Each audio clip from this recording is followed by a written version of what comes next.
আচ্ছা, ছাগল, গরু, ভেড়া এইসব পশুর গোস্তের ক্ষেত্রে নয়, কেবল উটের গোস্তের ক্ষেত্রেই এই বিধান। কেন? এর পিছনে নিশ্চয়ই কোনো কারণ আছে। চলুন আমরা সেই কারণগুলো জেনে নিই।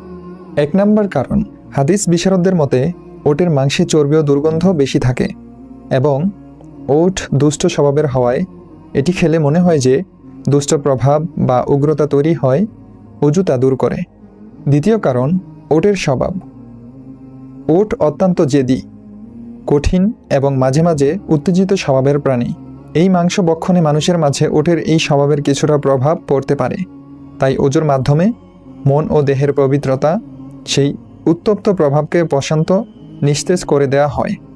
এটি যেন এক আধ্যাত্মিক শোধন প্রক্রিয়া। তৃতীয় কারণ, নির্দেশ পালনের পরীক্ষা। ওটের মাংসের বিষয়টি এমন একটি বিধান যা সহজে বোধগম্য নয়। এটি মানুষকে আল্লাহর রসুল সাল্লাল্লাহু আলাইহি সাল্লামের প্রতি শর্তহীন আনুগত্যের পরীক্ষা করে। মুমিন ব্যক্তির জন্য আল্লাহর নির্দেশই চূড়ান্ত। ভেড়া, ছাগল বা গরুর মাংসের বিপরীতে এই বিশেষ নির্দেশটি আল্লাহর রসুলের প্রতি ঈমানের গভীরতা ও পরিমাপের মানদণ্ড। চতুর্থ কারণ, দেহ ও মনের পরিবর্তন। কিছু ফিকহবিদ মনে করেন ওটের মাংসের উপাদানগত বৈশিষ্ট্য অন্য পশুদের চেয়ে ভিন্ন। এটি হজম প্রক্রিয়ায় দ্রুত ও গভীর উষ্ণতা সৃষ্টি করে, যা দেহের ভেতরকার তাওহীদ অর্থাৎ একাত্মবাদের প্রতি মনোযোগকে কিছুটা বিক্ষিপ্ত করতে পারে। তাই অজু করে সেই মনোযোগকে পুনরায় একীভূত করা হয়। সহিহ হাদিসে বর্ণিত রাসূল সাল্লাল্লাহু আলাইহি ওয়াসাল্লামের সুস্পষ্ট নির্দেশ। অতএব যখনই আপনারা কেউ ওটের মাংস খাবেন, তখনই পরবর্তী সালাতের পূর্বে অজু করে নেবেন।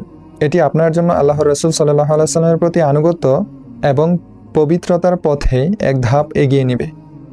রাসূল সাল্লাল্লাহু আলাইহি সাল্লাম বলেছেন, উটের মাংস খেলে উজু করতে হবে, এটাই বিধান। কোনো কারণ ছাড়া রাসূল সাল্লাল্লাহু আলাইহি সাল্লামের বিধান মানতে মুমিনগণ বাধ্য। কারণ ইবাদতের কিছু অংশ মানুষের বোধগম্য থাকলেও কিছু থাকে কেবলমাত্র আনুগত্যেরই প্রতীক, যেখানে আত্মসমর্পণই প্রধান ইবাদত। আর উটের মাংস খাওয়ার পর উজু করতে হবে, এই বিষয়ে তো রাসূল সাল্লাল্লাহু আলাইহি সাল্লামের স্পষ্ট নির্দেশনা আছেই। ব্যাস হয়ে গেল।